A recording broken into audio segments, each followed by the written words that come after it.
I'm going to go ahead and talk for a while, sort of introduce the subject. Some of you who've been around with us, Phil and I actually, for 20 plus years at Tempest may remember our old tagline, look better, feel better, live longer. It's not just nostalgia, it's still a good idea to see the value in that thought. You've got more people in the waiting room, sorry.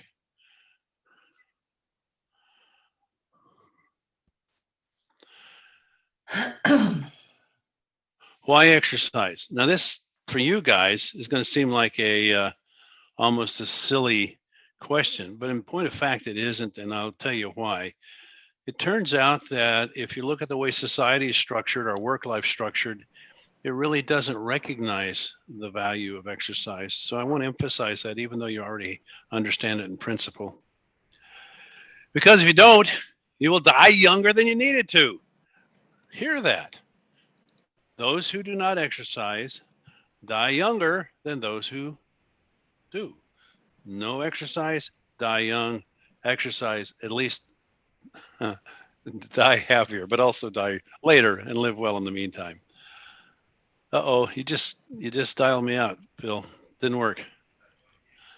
Yeah. Yeah.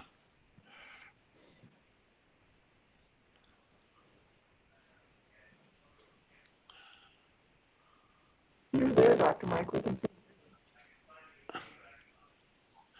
Yeah, forgive me. I was trying to get Phil to sign into the account so he could be doing the waiting room instead of me, but it turns out we can't both be on the, which I'm surprised. We've got the premium Zoom. All right, back to the point. You make him a co-host. Make him a co-host so he can do. Yeah, well, I'll have to remember to do that. Thank you. Because if you don't, you will die younger than you needed to. And you may have heard that, or you may have gotten cut off at that point, but it is the case that those who exercise live longer than those who don't. We also know that that's not a mere distribution of genetics. In other words, gee, those who are prone to exercise live longer than those who are not prone to exercise. We know it's beyond the simple principle of willing to exercise and those who are willing to exercise. We know that the exercise, even in some sense against one's will, and some of you'd like it little enough that it feels like that, still has a net effect on your longevity. So that's one of the reasons you want to do that. Really? Yes, that is how we are built. Exercise. I really have to emphasize this because it just is a phrase that, you know, I write prescriptions more than I'd like, but still every day. And some areas of medicine have the illusion that they have powerful medicines. It remains across the board in all the literature, the single most powerful medicine there is exercise, in terms of bones, in terms of cardiovascular disease, in terms of neurological disease, dementia, onset of all those things. Exercise is the most powerful medicine we have to date. And I'm admitting some more people, forgive me. All right. Now,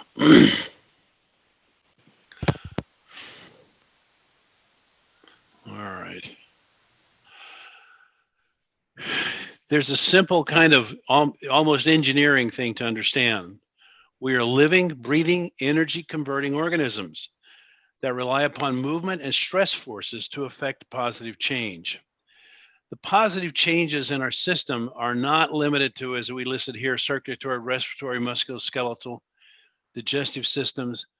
The positive adaptive changes that exercise affects are effects in terms of neurological, memory, delaying or preventing onset of other forms of dementia besides and including Alzheimer's. It improves virtually every single measurable, every metric that medicine has any ability to comprehend. So don't underestimate the power of it. Where I see this a lot in patients is the simple example of piezoelectric forces that are active in connective tissue, in ligaments, tendons, bones, We seem to be, as a society, still just stunned that those of us who do almost nothing wind up with osteoporosis. The bones are not stupid. They don't. We need to be strong in our daily lives. They won't be strong. You demand strength, they will provide strength, and virtually nothing else creates and maintains new bone except exercise. And we've got a whole raft of medicines that address problems with bones, but the best way to do that is to make bones. Is it always effective? No. Everything that we're talking about simply changes the glide path of life. The fact is, this is the glide path for most people: young, vigorous, happy, healthy; old, near death, miserable at least; or I'm enjoying this ride quite a lot, thank you very much. You have charge over that glide path. Exercise the mood, the way, the fact that you do it. Now, Phil is even more fun than I am, so he talks about gas. All respond to gas, general adaptation syndrome. And you know what that means, and we'll talk about it. The big variables are weight, reps, sets, speed, and rest. You probably already know that. You talk about rep and set schemes, or speed drills, or rest cycles. You'll know these concepts, but if we can tighten them up, I want to give them to you so you have some experimental control over them and recognize what you're trying to address by your various changes of these variables. Do nothing, insufficient stress; too much stress, break things down. Boy, do we have lots of examples of that. And building up, and that doesn't mean bulking up. Building up is just right. That's that fine point between too little and too much, and too much and too little of different systems. So different exercise address different systems. I know how to routinely improve somebody's coronary calcium score, which means regression of their coronary artery disease. It's a system. I know how to do it. But that in itself won't build bone, for example. So you want to do something that maximizes all the variables that are associated with a long, healthy life. We'll talk about how to get that. Now, here's some variables that I want to have in central in your thoughts. Because it turns out it is true, and there's no justice in the fact, genetics plays an important role in how your body responds to exercise. I'm pointing this out not to discourage you. It's probably less than half of the determinant of the net effect of your exercise, but it is a determinant. And the reason why you need to be aware of genetics as a controlling variable in exercise is so that you don't fall prey to the latest fad: train slow, train negative, high rep, high set, low set. There's so many fads that work for some people but don't work for most people, that you need to be aware that there's some limits to what any one individual can do in terms of a positive adaptation. But there's almost no limit to the fact that if you are careful and thoughtful and experimental and creative, we can find a set of exercises that will take your genetics and maximize your goals. And your goals should be straightforward. I want to be able to remember better, and I want to be able to think more clearly, and I want to be faster, and I want to be able to bend over and pick things up, and I want my bones not to break, and I want my heart not to fail. That's a kind of a general array of benefit we all look for. But because of genetics, how we get there varies. Okay. And this brings up the next part of it, and that is how important I think having a trainer is. It's not who are you watching. Yeah, I'm watching this great guy or this great woman, and she knows how to do everything. And if I do what she does, I'll look like she does. It isn't true. Otherwise, I'd be a whole lot better looking than I am. Wow. So it's not who are you watching. It's who's watching you. I really want to emphasize that we need trainers. In a certain socioeconomic sense, we say, gosh, that's pretty expensive. Do I really need a trainer? I'll tell you what, I know how to help you build bones, but if you do it wrong, you're going to be up with back pain, and this is not a good trade-off. So that's the value of having somebody watch you who knows what they're doing. Think about that when we go forward. Here's the big five. And squats, chin-ups, deadlifts, interval training, footwork, speed drills, hand-eye coordination. Now, I know for many people, Squats, chin-ups, deadlifts, oh, that's for the old big muscular guys over in the corner of the gym, and I'm not interested in them. I've got, notice a little thing there, I say anecdote. This is a beautiful anecdote that illustrates it. Now, the anecdote I was going to tell you is I have just a recent case of a patient who sent me a video of her doing a 100-pound deadlift. And that was, I was just thrilled to see it, because this same woman not so long ago literally could not get up off the floor. Now imagine that.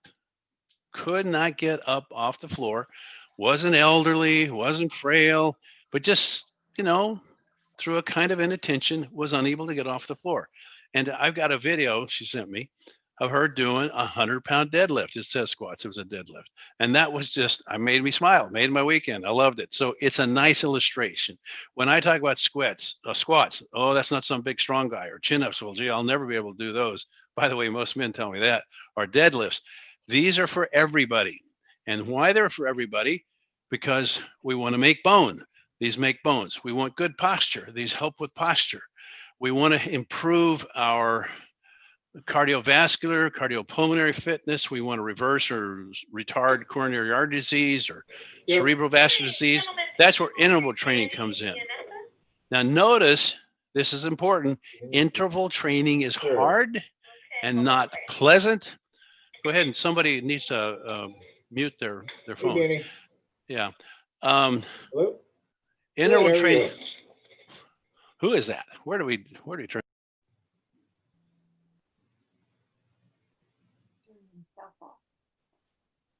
In the chat. If possible, yeah. Mike, you Somebody muted Dr. yourself. Nichols. I mean, ideally, just some consistency. The big thing is when you walk in the front door, which is on the far, at the very end where you have the offices, that's the front door, and it just Hey, Mike getting Schwager, down to you're these talking little to all of damaged us. ducts, it just starts to look kind of tiny. Mike, you're muted. Mm-hmm. Yeah. Mike? Oh, somebody already said. Mike is muted. Yeah. Am I back? Yeah, All been right. on a long time. Huh? So if you do a smaller duct at the end, I was trying to mute someone who continues to talk in the background. I don't know who that was, and I think I inadvertently have muted myself. Forgive me. It's a guy named Mike Schwager. Oh, okay. Alt-M. All right, I'll fix Okay. you. There. Okay. Yeah, good. Okay, he's rubbing it in that I didn't know that.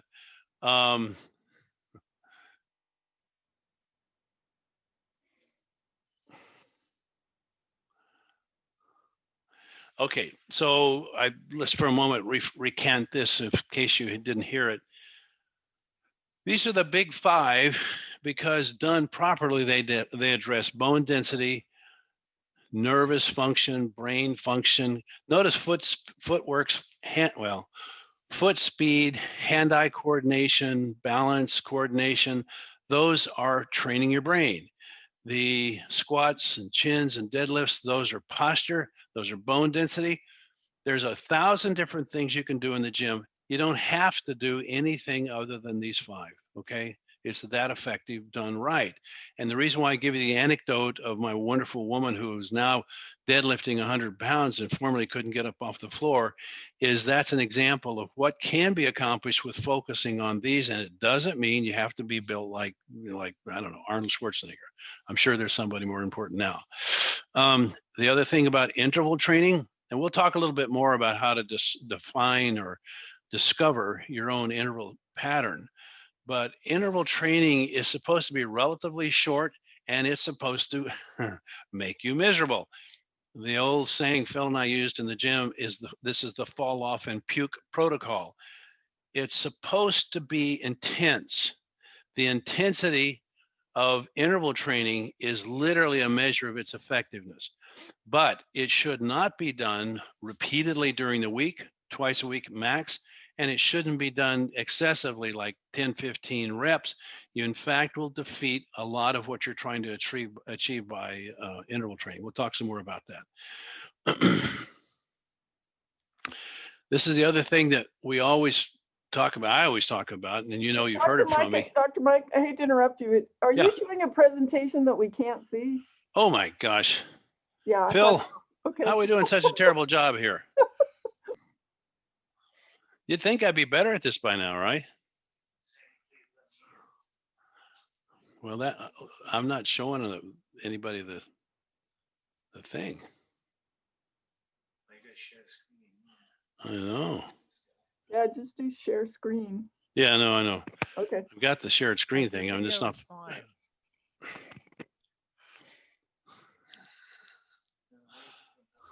We can see it.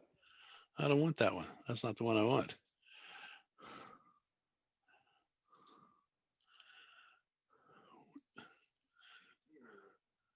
It says we're sharing screen.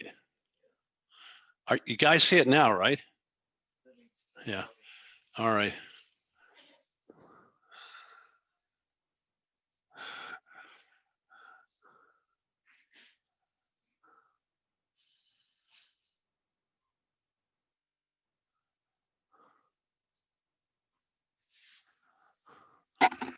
Actually, to address your point, and thank you, this is really more of a, an aide memoir for me than it is for anything else. So you haven't missed much. We did talk about the big five.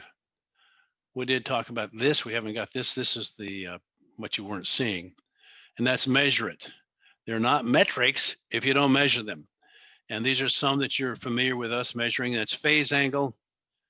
That's an objective measure of cell age.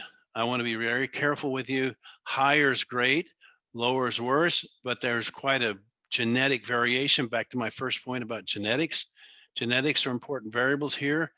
And what you want to be is optimized within your genetic potential. You're not going to necessarily all have a phase angle of 8 or a 3, but whatever your range is, improving it's important. It does reflect very deeply your cell health, self age.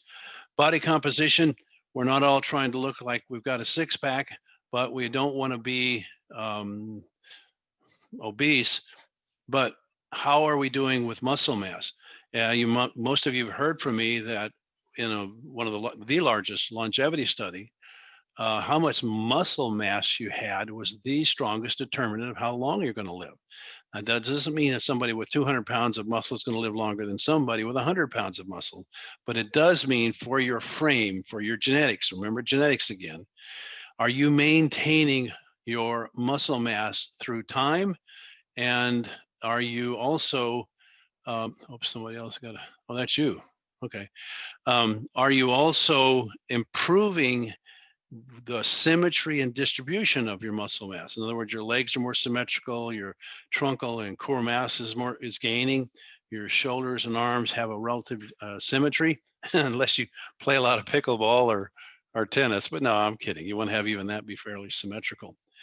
As you also know, some very nice studies and old studies and new studies as well show how your heart rate responds to exercise is another predictor of longevity and well-being.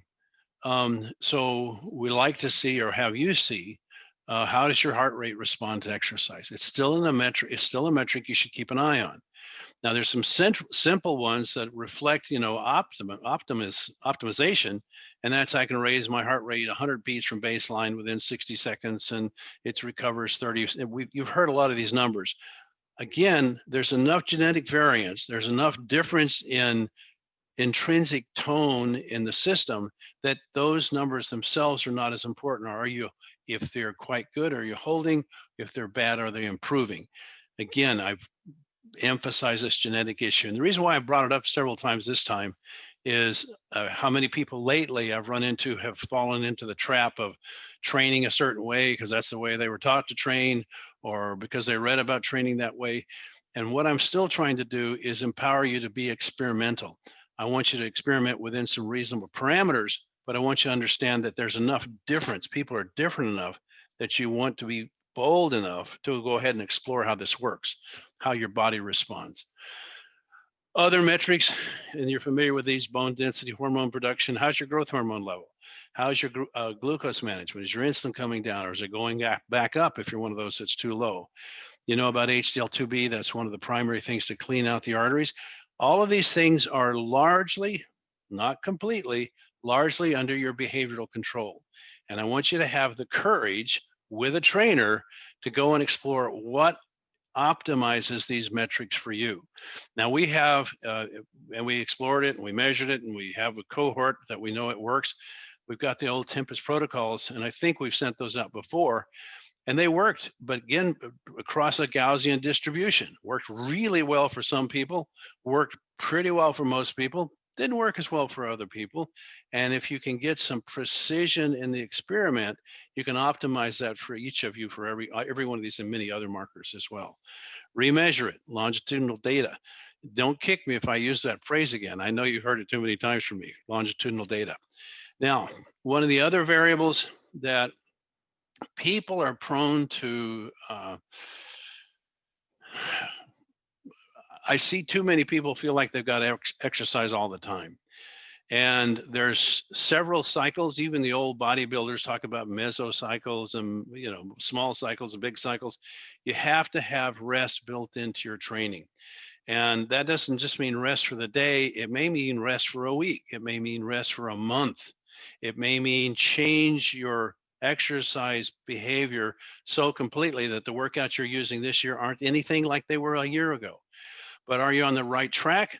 Here's how you find out. Phase angles going up, but muscle symmetry is improving, water allocation, intracellular, extracellular is improving.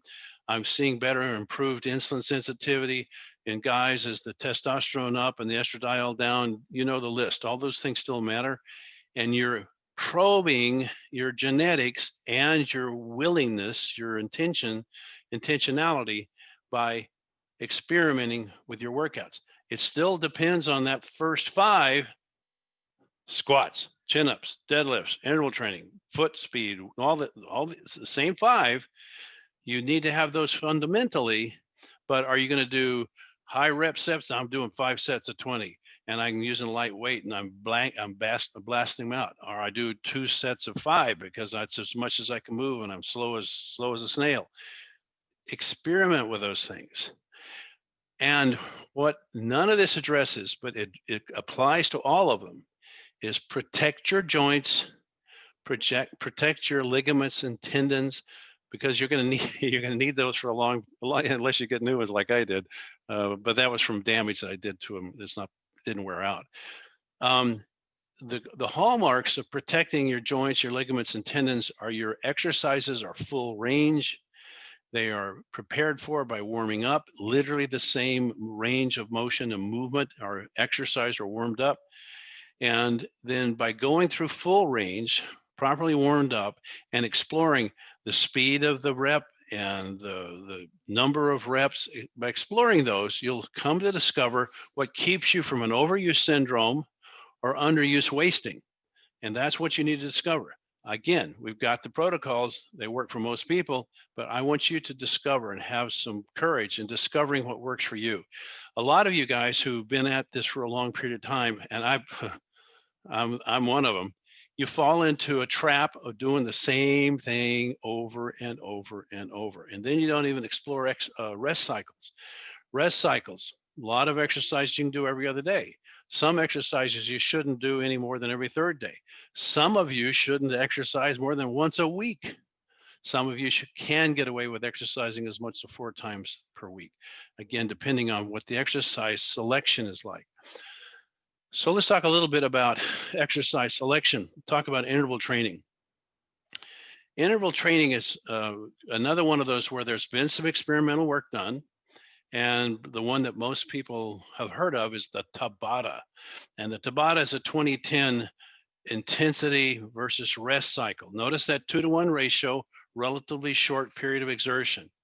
And if you do that, let's take Tabatas, they're very effective. They work some on everybody. For some, they're explosive.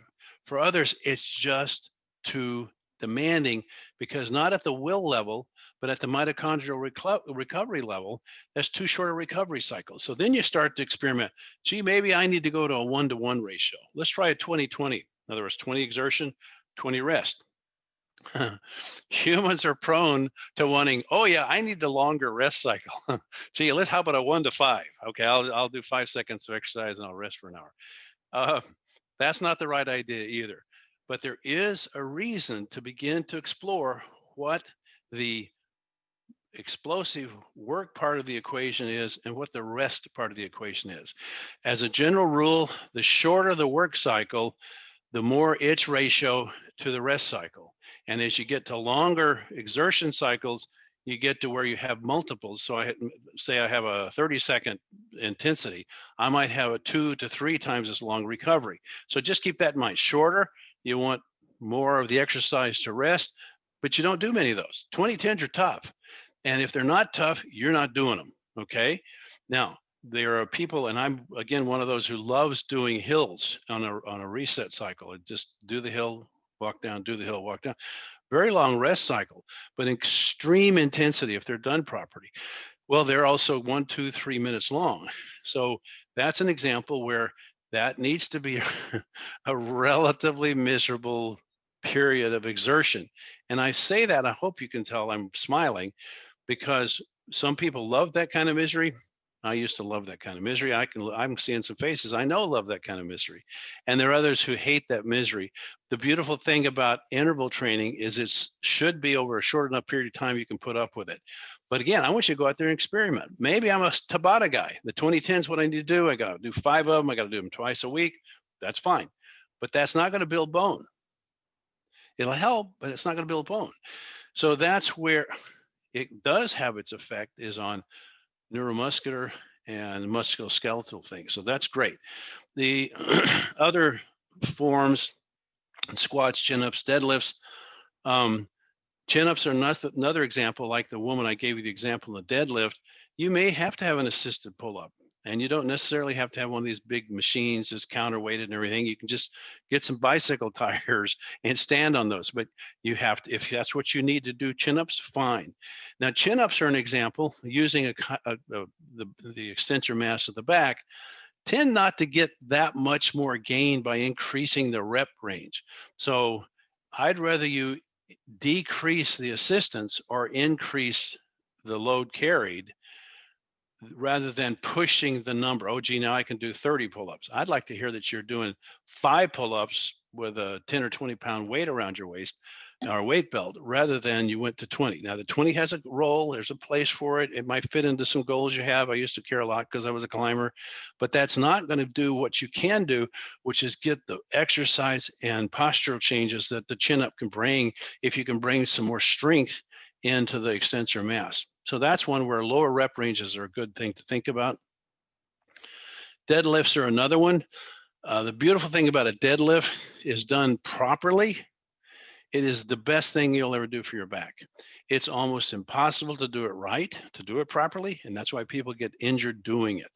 That's why you want somebody watching you when you do it, and your form has to be perfect every single time. Your form perfect every single time, you become what's called back hardened or work hardened, and your back won't get injured. But what it will do is build some great spine bone, some great hip bone. The actual places that we care about fractures or fall fractures, hips and spine, boom. These are the ones that'll do it, and the squats and the deads. All right. What another thing is, I watched people over the years, foot speed, hand-eye coordination are probably ignored more than almost anything else. You may notice when you've been here at my office, I've got a set of, juggling balls. And anyway, I've got little things around here so that I can go out there and practice in front of the mirror, working some kind of neurological thing. Why? Because I'm an old guy and I don't want to get stupid any sooner than I need to. And those things make a difference. So if you've got a agility ladder, and anybody can have one. You can have agility ladder in your driveway. Make it so that you have to cut and jerk and speed and slow and keep your hands in movement. You're in a good sprint posture. You're watching where you're going. You're cutting and turning. That's going to improve balance. And balance as you age is important. And by the way, as you age, I mean, starting at 30, you will start to see people's posture, their gait begin to deteriorate. They start to lean forward. There you are. I saw somebody sit up. That's a good sign. So, pardon me. So working on agility, hand-eye coordination is a very helpful thing to do. It needs to be in your training. Phil likes this phrase, more is not better. And I'm saying the same thing when we talk about the rest cycles. The rest cycles are key. Now, some of you, some of my patients have everything from, well, neurodegenerative diseases. Let's just be generic. And their rest cycle has to be very long because their nerves are shot, okay? And we need them to recover enough. So they may not be able to do an exercise more than once a week. I have some of you, and this is a genetic difference, who can recover from an intense workout within 36 hours and they're ready to go right back at it just as hard. That may not be what's optimal for them in terms of their health, but it can be something to tolerate. You want to come to have some meaningful understanding of your own recovery cycle. My exercisers are prone to exercising too much and too frequently, and it's to some extent less so. Too intensely, they don't allow adequate recovery time. If you do not allow adequate recovery time, you're going to break something. You're going to ruin a shoulder. You're going to ruin a hip, a knee, an ankle, some Achilles tendon. I can go through. I'm going through a list of my injuries. I should come up with another list. And those things are just from a lack of wisdom about choice of exercise. Now, another part of that rest cycle is not from day to day during the week. It can be week to week. It can be year to year. It can be a quarter of this and a quarter of that. But notice it's scary during those transitions because you're not confident about what the net effect of your change in exercise will be. After you've gone through enough of these cycles, you'll start to understand why I need a different cycle now. You know, I've got to put that low rep, high weight sets aside for a while, and I'm going to do some higher rep, higher set, longer rest cycles for a while. Exercise selection is not going to be that different, but it may be. Now, I sometimes make fun of what are less what I pejoratively call curls for the girls, and what those are polishing exercises. They're great. Do them. They make you feel better. They make you look better. May give you some confidence, may improve your commitment, but they're really not going to change the things that we're talking about, which is ligaments, tendons, bones, joints, heart, brain, arteries. Okay, they're fine. They're there. Do them when you're done. Do them when you're tired. Don't make those a centerpiece in your workouts, even in these cycles. Okay, so what I want you to have is some confidence to begin to explore these variables in terms of rest cycles. Am I a twice a week exerciser guy? Am I a 3 times a week exerciser guy? Now that gets into a problem. A lot of people I have in the past use exercise sort of as brain management. It relieves stress and it improves mood. Those are important, but they are not the best guide for is that the healthiest rest cycle for you. So become attuned to this experiment. What makes me feel better? What makes me sleep better? What makes me less achy? What makes me make some gains in terms of my muscle mass or symmetry or something like that? As you guys probably can understand, or who know me, I could talk about this stuff ad nauseum and get into some very arcane detail, but I don't want to do that. I want to just lay this out that we've talked about so far, and then I want you guys to ask some questions if you have it, and if you don't, I'll go into some more detail. Phil, how do I turn off the muting?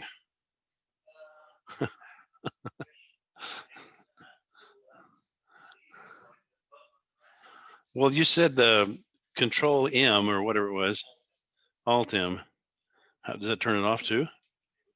That didn't seem to do that. Oh.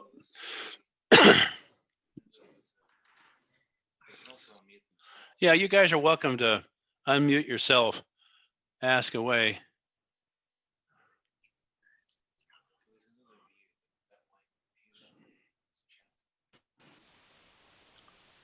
Chat.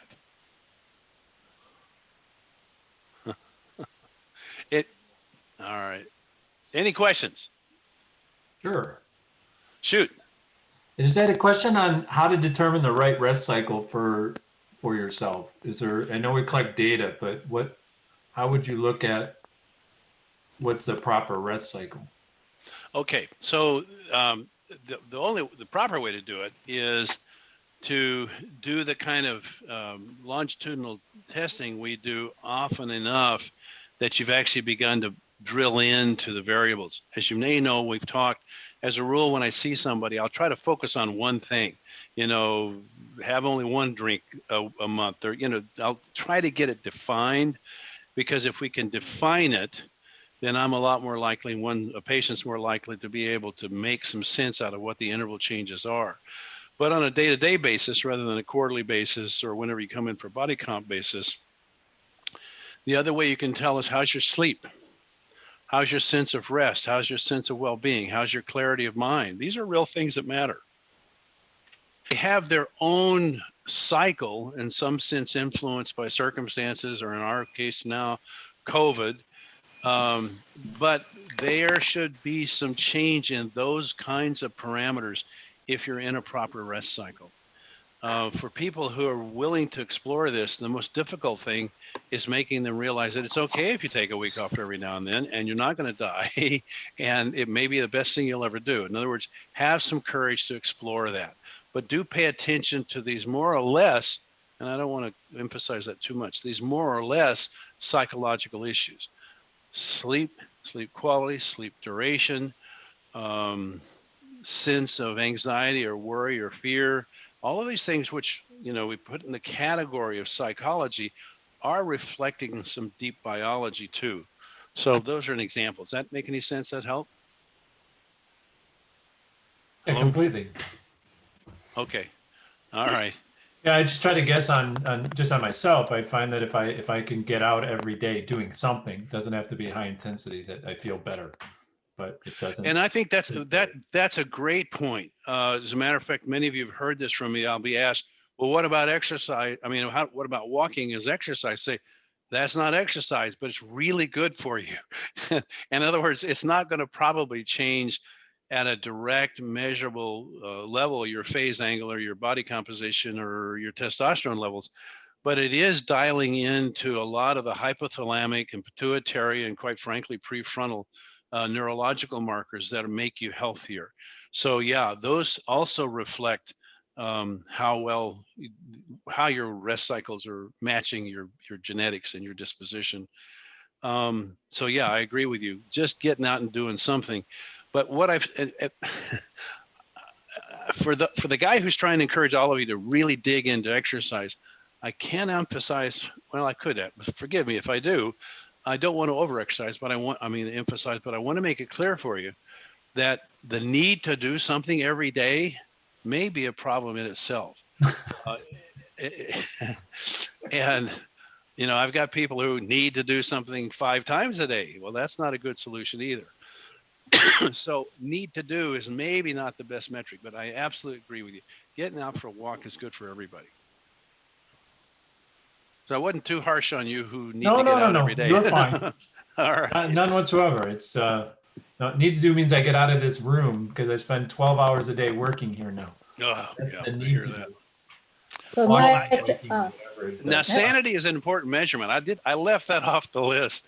So need to do and sanity are nicely connected. So in that sense, I agree. Go ahead. I'm sorry. So I have this probably a different problem. I have this hobby that I wouldn't consider exercise, but that gets me quite tired. Yes. So should I? I mean, I don't know if I do my 2 intensive sessions of training a week, Right. then Right. I feel that I'm quite tired. Yes. Should I then? Well, since you and I both know what you're talking about, and no one else needs to, I know the wonderful things or hobbies that you have. and they are quite physically demanding. And they will entail some degree of fatigue just in and of themselves, executed over a longer period of time. I'd pay attention to them, and I'd have that factored into a recovery cycle. I've got plenty of people who get phenomenal exercise responses when they exercise once a week, when they have some relatively dynamic activities. Volleyball is one. I've got some volleyball players, actually more than one. Some serious inline skaters, some who play hockey. I've got some people who do what you do, which will remain nameless for the heck of it. And those need to be recognized and factored into your recovery cycle needs. So in your case, should you may I- only need to work out once a week, or go through a Oh, cycle that's where you good. cut I want back to on, hear. huh? That's what what you I want want to hear. I thought I- you were going to say I should kite less and exercise more. You didn't hear me say that, but I No. did say once a week at least. Okay. Oh, yeah, yeah. All right. Anyone else? Yeah, Dr. Mike? Yeah. I'm here, sir. Go ahead. No, I want to hear what you had to say. I thought you said something. Sorry, two quick questions. One, what are examples of exercises that you can do intensely every day without danger? And then a really strange request, with lunges, I find that I can do lunges almost indefinitely, it seems, and it's weird. Is there a certain way to do lunges where you actually get too tired after some number, like 20, 30 of them? Well, okay, so this is back to potentially a genetic issue, and it's also potentially back to an execution issue. A properly done lunge where you have a vertical, both the calf of the anterior of the front leg and the thigh of the trailing leg are virtually vertical all the way down to where you've got the other knee on the floor. Very few people can do that properly. I want to emphasize that properly. Very many times, and by very many thing, I mean more than 50 or 100. There are some exceptions to that. The question is it a good thing for you or a bad thing for you? There's not any positive adaptive advantage beyond a relatively modest rep set scheme. Now, by positive adaptive, I'm talking about ligaments, tendons, bones, other musculoskeletal variables like symmetry and strength and balance. There's not much gain out there in almost any group. Now, and I've worked with Olympians who are, long jumpers and triple jumpers and international class rowers and so on and so forth. And we don't get any, I don't see any gain. We haven't measured any gain out beyond, 10, 20, 30, 40, 50. But again, so two things. Yes, there's a huge genetic variance there. Could be that you have a unique set of, quads. And there is also no particular metabolic gain out beyond beyond, let's say 50. And there is the chance, not trivial, that you will increase your inflammatory markers, because exercise is one of the ways the body clears inflammation. It's also a very pro-inflammatory activity. So that's where the balance of the rest cycle and the recovery cycle becomes so important, is managing your inflammatory response. And it's certainly the case if they're done properly. Now, I haven't seen yours, but if done properly, if you're doing that kind of count, there's a very good chance you're driving your inflammation up when you certainly don't need it. You got it? You hear me? I can. And what about one exercises that you think can be done intensely? Oh yeah, every day? I don't think there is no exercise you can do intensely every day, other than be nice to others. You got to do that intensely every day. Okay. That's the hardest one of all, right? There is no biology that adapts positively to daily high stress demands. Abdominal exercises or something like that? I'm sorry? I didn't hear you. I think we lost him. Yep, probably. Are you back? I am. I was just saying, not even something like abdominal exercises or so. No, what most people mean by abdominal exercises, they're talking about crunches. You can go ahead and do those. It's not necessarily, they're not that effective if what you're looking for is your six pack. They're really simply dependent on the shortening of the rectus, abdominal rectus, and they have a very high capacity for repetitive exercise. Now, for example, certain ones in the back don't have that same kind of high rep positive adaptive. And crunches are, if that's what you mean by abdominal work, you can do those daily. And what they can do is help flexibility. In other words, your ability to curl into a tighter ball as you shorten the rectus. But for my part, I wasn't counting that as high intensity. But again, you're not going to get more, better six pack by doing them every day. You might improve your chance for that six pack by doing some other kinds of, some rollouts, some abdominal rollouts, or there's a lot of other abdominal stuff. Heck, if you're doing your deadlift right, you're doing it it's a pure abdominal work.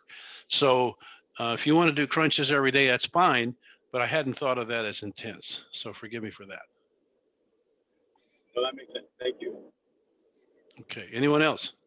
Dr. Mike, can I ask a question about muscle soreness? Sure.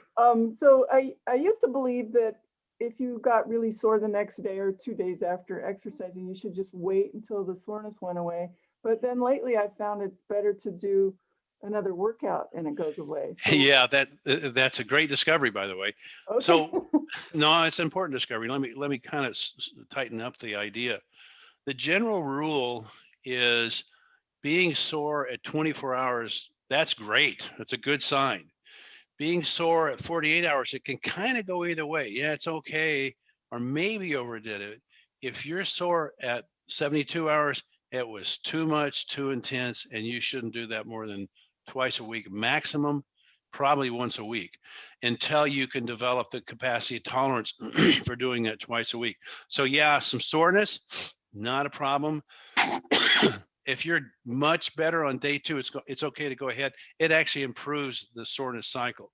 So does that address kind of what you're talking about? So a good metric, sore at day 1, boy, you did a great job. Sore at day 2, you probably did a good job. Day 3, still sore? Nah, got to back off, slow down, or do it less frequently. So at day 2, I'm a little sore. I think I'll do a workout. That doesn't mean exactly the same workout. That will help with soreness. Is that what you're describing? Yeah, that was perfect answer. Thank you. Okay. Anything else? Oh, you guys aren't shy. Come on. Dr. Mike. Dr. Yes. Mike. Yes. Will Phil send us those sheets as reminders for the sheet you just put up? Oh, you mean the protocol? Protocol. Yeah. Phil, got that? Send the Tempest training protocols out. Okay.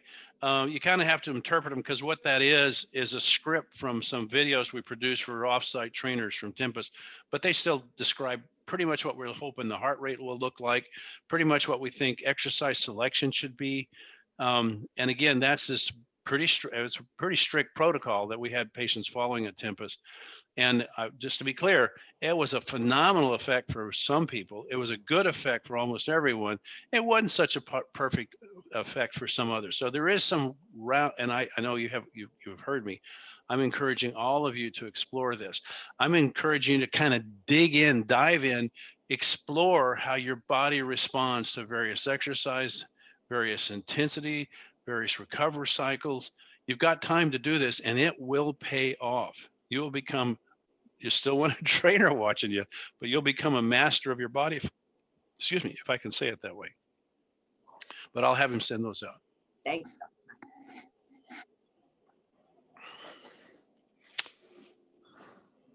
Anything else? No, it can't be. You're just mad at me because I didn't have the PowerPoint up, aren't you? Okay, Dr. Mike, how about Yes. occasionally, like 1 minute a day for those that don't use coffee for a wake up? I'm having a little background noise. Hold on one second. Closing my door. I'm sorry. What'd you say? How about push-ups? Maybe 1 minute a day for those that don't use coffee for a wake up. Well, you know what? That's why conductors live so long.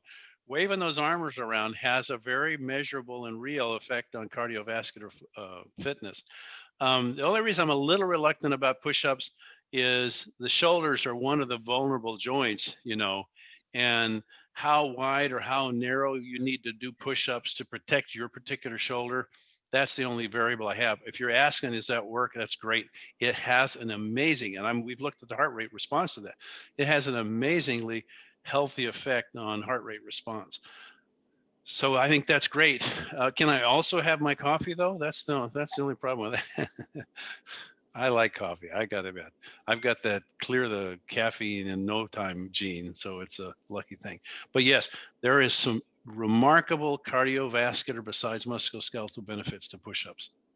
But every day, I don't know. I've got some people that get them into an overuse syndrome. Not you though. I happen to know that.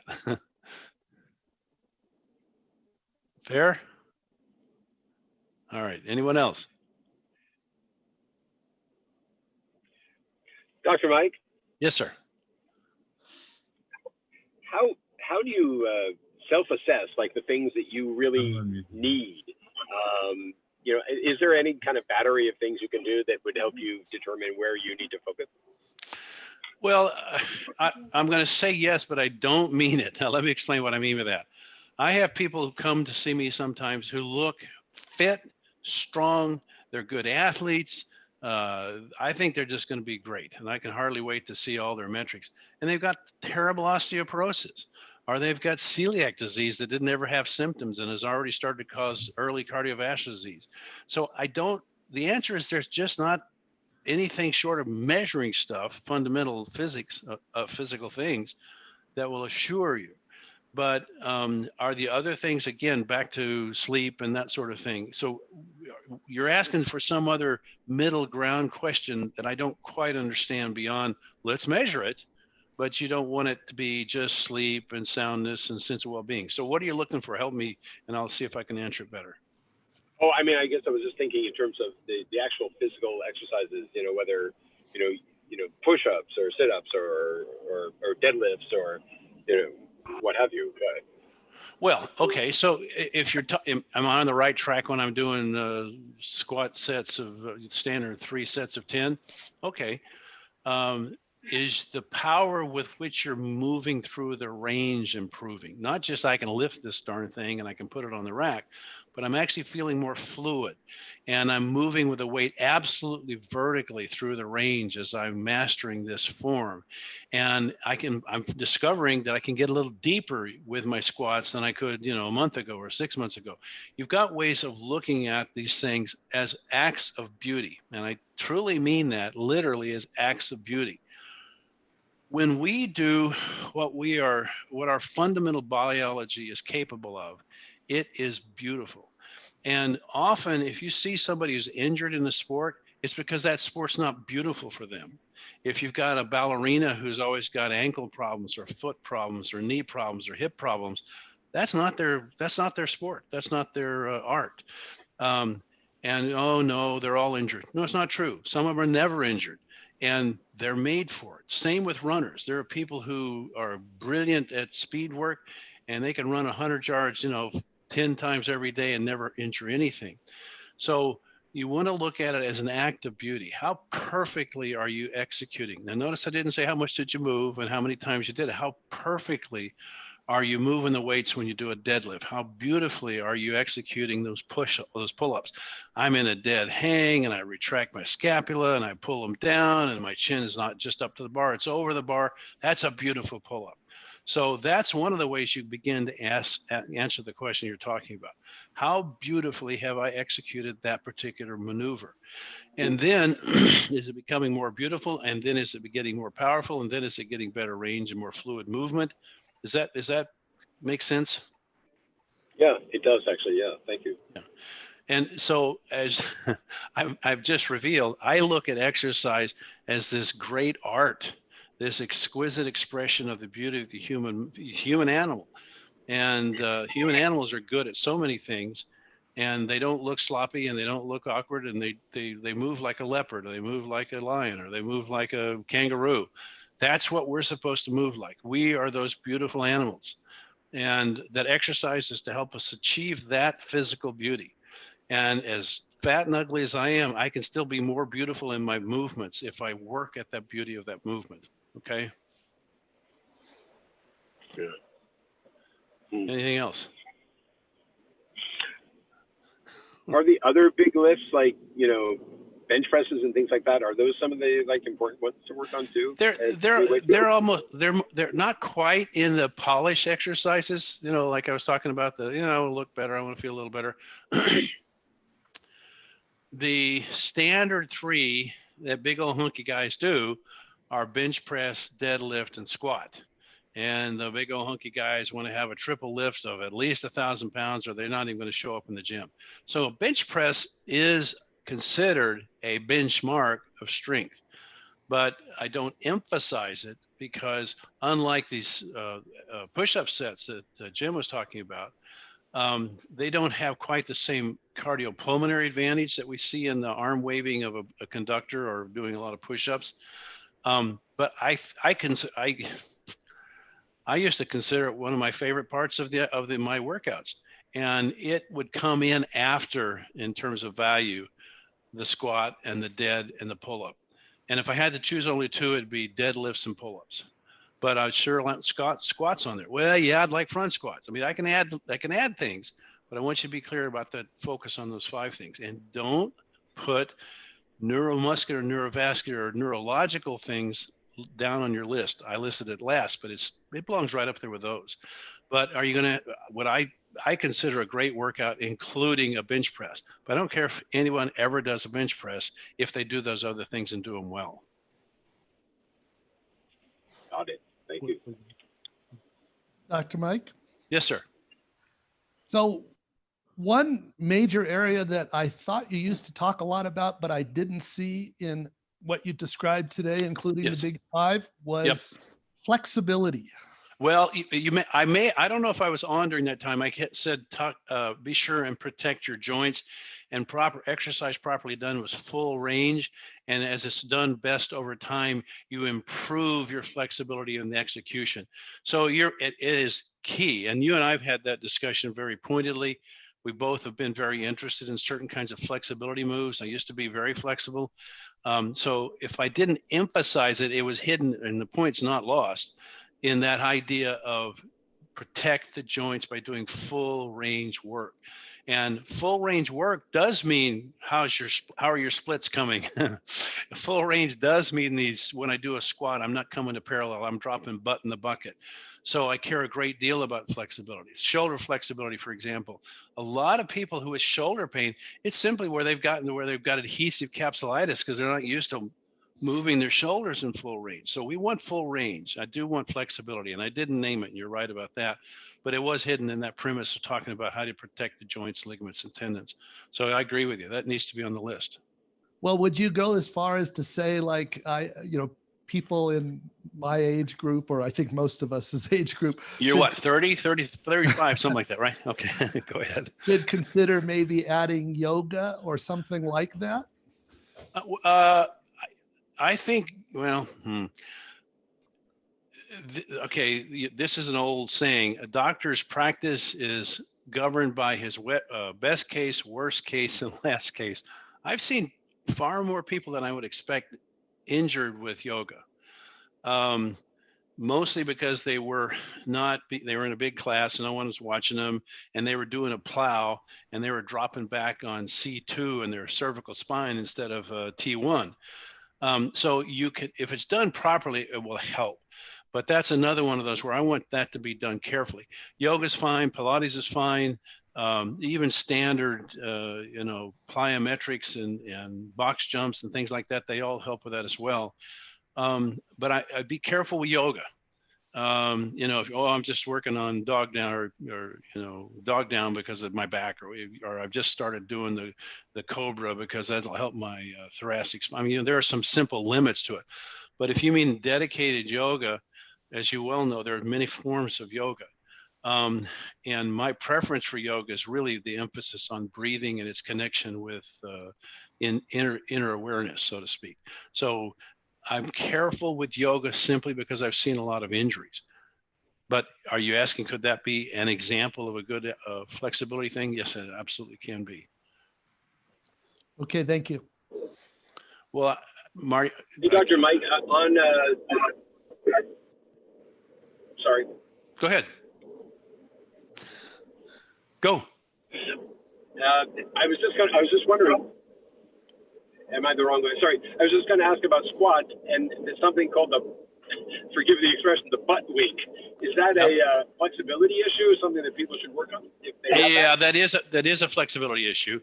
And what you're looking for when I was talking about beauty is how perfectly and how extended and swan shaped in some sense can you get the back as you go down. And there is a point where you tuck, and we're looking for that tuck deeper into the squat. That's a measure of how flexible you are. But quite frankly, no full squat, you're not going to get to the point where you get a butt tuck. And then that's another area you start to develop some flexibility and some erector strength that you not naturally have. It's sort of hard to control the pelvis down that low, and that's one of the things you're learning to manage is your pelvis, how your pelvis is engaged in the squat. So if is that the part you're talking about? There's another element to that, and I hope that it addresses it. Yeah, you get down low enough, and then all of a sudden your pelvis tilts in a way Bingo. you didn't intend for it to. And you're trying to get as far as you can down before that tuck happens. But I like, and by the way, 99% of the time, and that's probably a low estimate, 99% of people will get that butt tuck and they're not halfway through a good squat. Okay. That's how you hurt your back. If you're at the bottom and your butt tucks and you've got the power to smoothly glide through that into the pelvic correction, that's a beautiful squat. But it is an example of where you're not adequate functional range in most people, which is why the butt tuck happens too high in the squat. Got it. So the moment that's the moment where you're starting to do a move in a compromised position. Is that right? Yep. And I want you to develop the power to be able to manage that position but most people experience that before they should in the squat in terms of their range, and that is a flexibility issue. That's why I want somebody watching you. That seems to be one that almost, I was going to say, it's impossible to catch it yourself. Yeah, that's right. That's exactly right. I'll make sure all my trainers give you a tip, okay? You're right. You need to be watching. That'd be great. Anyone else? Dr. Mike, yes, sir. this is John. Yeah. Could you talk about how to approach sleep as part of the recovery process and how that might be having some of the same characteristics of beautiful sleep, variations, flexibility of how you approach it? Well, actually, you'll hear a fair amount about sleep hygiene, and it becomes ritualized to the point that there's no flexibility or beauty in sleep. And sleep hygiene is, and I've done this myself. I can quote my own palaver on this point. That you can get to the point where I turn off the lights at 9 and I read by the bed for half an hour and I go to sleep at 10. I mean, you can get too rigid about that, and then the sleep quality will decay and you won't experience some of the sleep and deep sleep and dream states. So there does have to be some gentleness in how you define sleep, but that gentleness would often include some kind of night prayer or night meditation.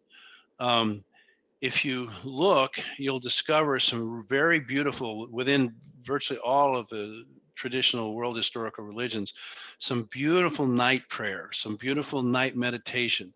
And it really does kind of flip some switches in the brain that make sleep better. and make it more subtle and make it more available to dreaming, for example.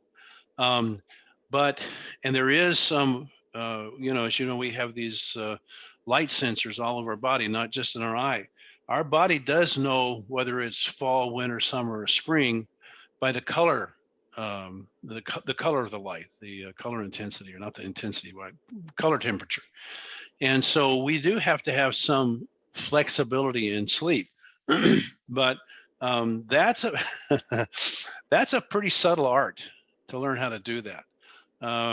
We can talk about it sometime, but in a general discussion, all I would suggest is that you do have good sleep habits. You do go to sleep pretty much at the same time. And for crying out loud, turn off any electronics, especially if it's political news, hours before bed, and calm your mind down. I mentioned night prayer and night meditation because there are some remarkably effective contemplative tools available for preparing one for sleep. And that's an area you should begin some exploration if you're looking for the structure of sleep. You can make a huge difference in a lot of things related to sleep by looking at those things. Is that at all what you were talking about? Yes, thanks. Gee, Phil, we lost my dowitchers. You can see me. That's not the plan. I have you may have seen on the earlier, there was these beautiful birds, but I don't know where they went. Any other questions? Sleep's an important one, man. I'm glad he brought that up. Go. Agreed. You mentioned hill sprints. So, you mentioned hill sprints that you do. I know that they can't be done as Tabatas very practically. So you just find a hill, you sprint up as fast as you can, and then you take your time recovering, walking down, and then do it again. Is that the idea? Yep, that's right. Now, that's again an example where, remember I talked about short intervals, the exertion is longer than the rest cycle, and in longer ones, the rest is longer than the exertion cycle. Hills kind of fall naturally into that category. The reason why, I have this beautiful hill over in Los Gatos. It's just perfect. It's got an incredibly steep, it's exactly 100 yards. And I always kidded with others who used to run the hill. I said, what we need to put in here is an escalator so we can just ride down to the bottom and then sprint back up. In other words, the down part's not what I'm trying to work on. That's the wrong, it's in fact almost catabolic to what I'm looking to, which is to gain quad strength and glute strength. And so it's a negative exercise as opposed to a positive. So the down part, I don't want to run down. I want to slow down going down and then really apply power going up. But it still falls within that category of, since it's a longer interval, it's okay to have a longer recovery cycle, but it still has to be grim enough that it's still, oh man, I'm at the bottom of the hill again. So you want it to be hard even then.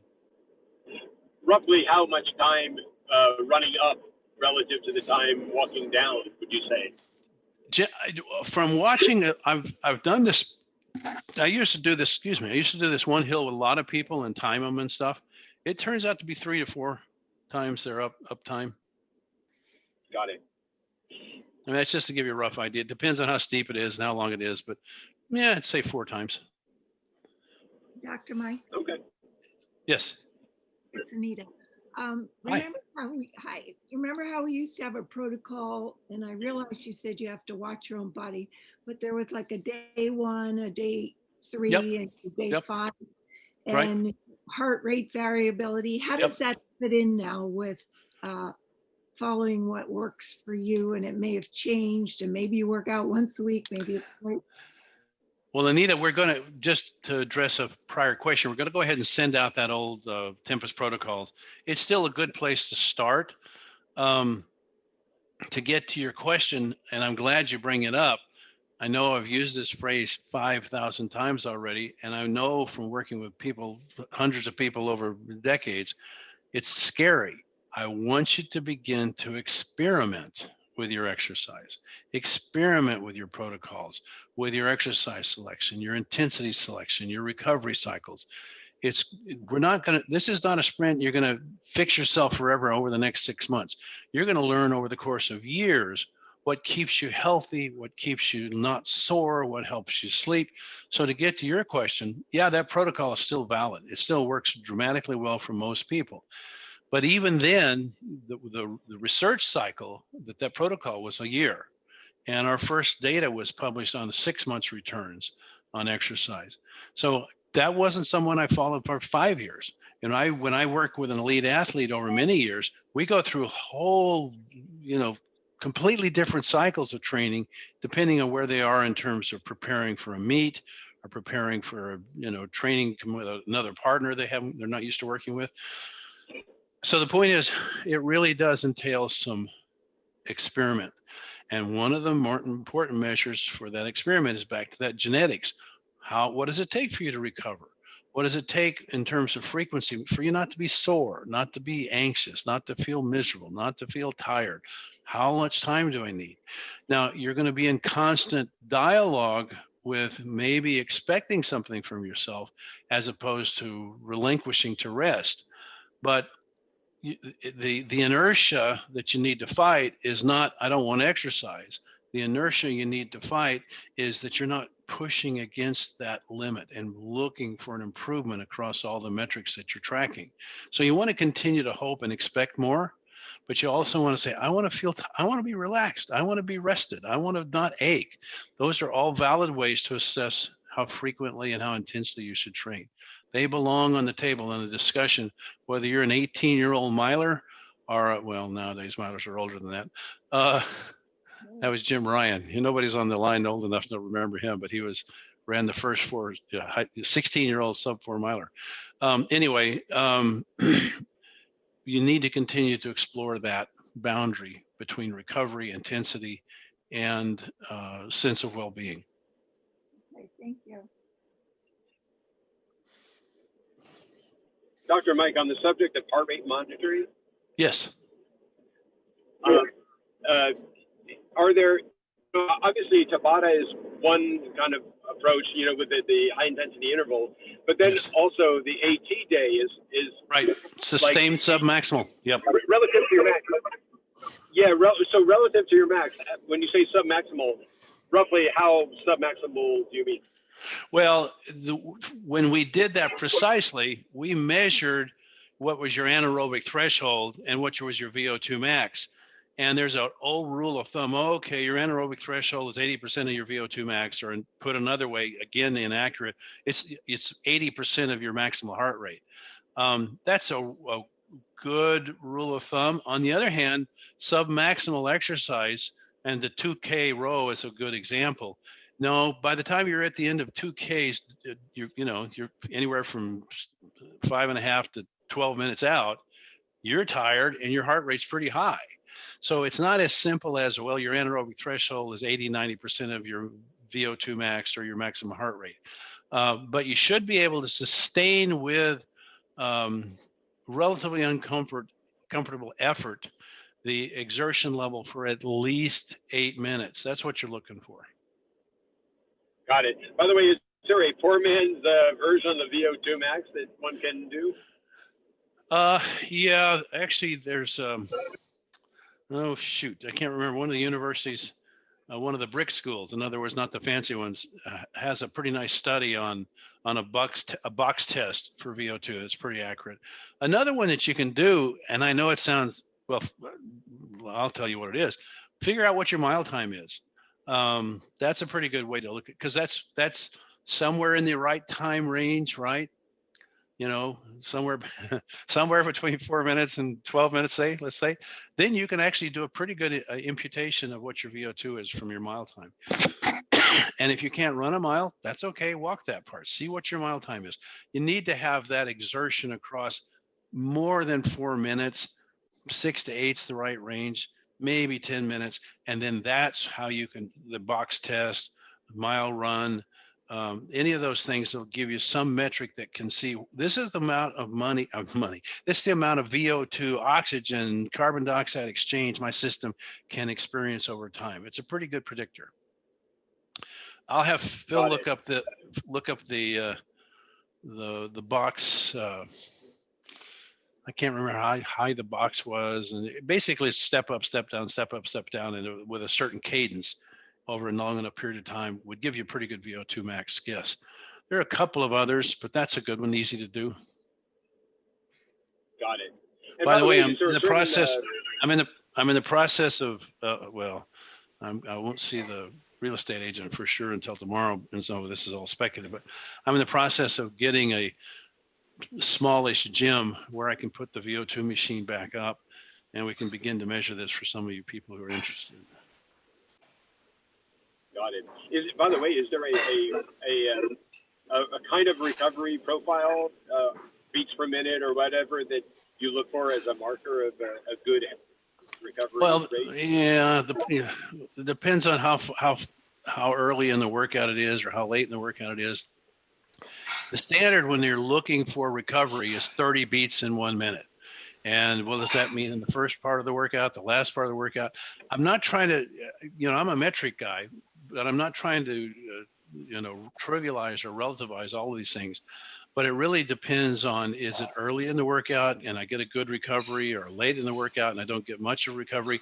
But 30 is in 1 minute is a good basic reference for recovery.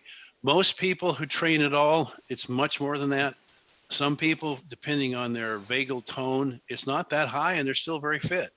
But roughly 30 beats in a minute is a good guideline. Got it. Are there any other metrics we should pay attention to? I'm actually more interested in how rapidly you can raise your heart rate. That's more predictive than your recovery rate. Oh. What do you look for in that respect? 100 beats over baseline in under a minute. Not many people can do that, but if you can, bang, it's big. So if your resting heart rate is 60 and you can get it up to 170 or 80 in a minute, that's pretty impressive. Yep, that's good. Yep. Got it. Yep. Come on, you guys are either full of questions or bored by now. Which is it? Just tell me. I have another question. Dr. Okay, go ahead. Go ahead. So is it okay? I'm under the impression that maybe a good way to measure your VO2 max is your record at the 2K row, for example? Yes. Yeah, that's another good metric. That's exactly right. And so then to measure your AT, would you go with the 80%, like 80% slower? I mean, yeah, 20% slower? Or yeah. would it have to do with heartbeat? The AT, there's a lot of chemistry, physiology involved in what people mean by AT. That's usually the threshold at which CO2 is building up in terms of oxygen uptake. But a lot of people can stay in debt forever. And so it's not quite linear. But as a general rule, it's in the 80 to 90% of maximum heart rate, or 80, 90% of your 2K time, maximum 2K time. But here's the other thing that kind of puts a different light on that. When I have long distance runners and I have their measured AT, it turns out, and without any particular consciousness, although on a long run, you're aware of how you feel. We look at their long distance time, and it's actually done at what we know is exactly their AT when it's been measured by a gas exchange. So if it's a 20-mile, 30-mile run, boom, it's exactly their AT. In other words, they push right up against that limit for that long period of time. So that's just one of those fun little anecdotes. But yeah, 80 to 90% is about the right range.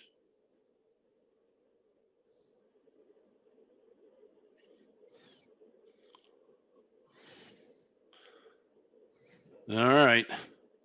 Let's see. I see some other names there. Go ahead. Sorry. Keep coming up with questions just to help keep things going. Is there benefit to, say, working with dumbbells that are different in weight, not quite symmetrical, like 25 versus 20 in left versus right, and then switching or something like that? Well, the question about dumbbells is, what are you doing? Why do you have dumbbells in your hands? If you're doing for shrugs or crossbody, something. if you're doing crossbody snatches, there you've got some athleticism, then it matters, and you will have some asymmetry in your strength. If what you're trying to do is polish your guns, there's no advantage to it. You're looking for exhaustion on your rep sets. I mean, that's what you're doing. Then the question is whether you're doing high volume, high rep sets or low volume, low rep sets. But no, other than the asymmetry in the body that you're trying to correct, there's no particular answer to that. And in terms of don't train asymmetrically unless you're asymmetric and you're trying to correct it. And you do want rotational stability and rotational symmetry as much as you can get.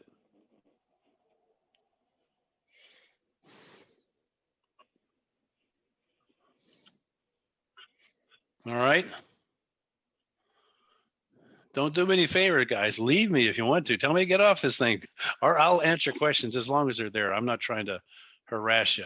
I'm happy to answer questions, but I don't want you to feel trapped either. Are there any questions we should be asking that we're failing to? I think you're doing a good job. What I'm not hearing is enough curiosity about experimenting, but yeah, that's actually kind of a let me think about it proposition anyway. So think about it, okay? All right, I'm going to call it.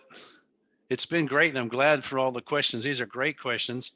I found a way not to make the mistake of not recording it. It turns out there's a way to automatically record it without me having to remember to do it. And forgive me for not being adept at Zoom with people and stuff like that. And I do lots of Zoom sessions with patients, but I'm not just looking at, PowerPoint and which demands a screen and stuff like that. So I should be better at that, and forgive me for my clumsiness on that. And always feel free to ask questions. I'm very fortunate to have people who care about this important subject. Go out and proselytize. Tell people the best drug there is exercise. You guys probably will hang out with a bunch of muscle heads that already know that, but get to know some whiny, weak people that need to learn the lesson, okay? And tell them the good news. Funny imagery there. Okay, so I'll say goodbye. Thank you, Dr. Mike. You bet. Bye-bye. Thank Bye, you. you guys. Thank you. You bet. Dr. Mike. Take care.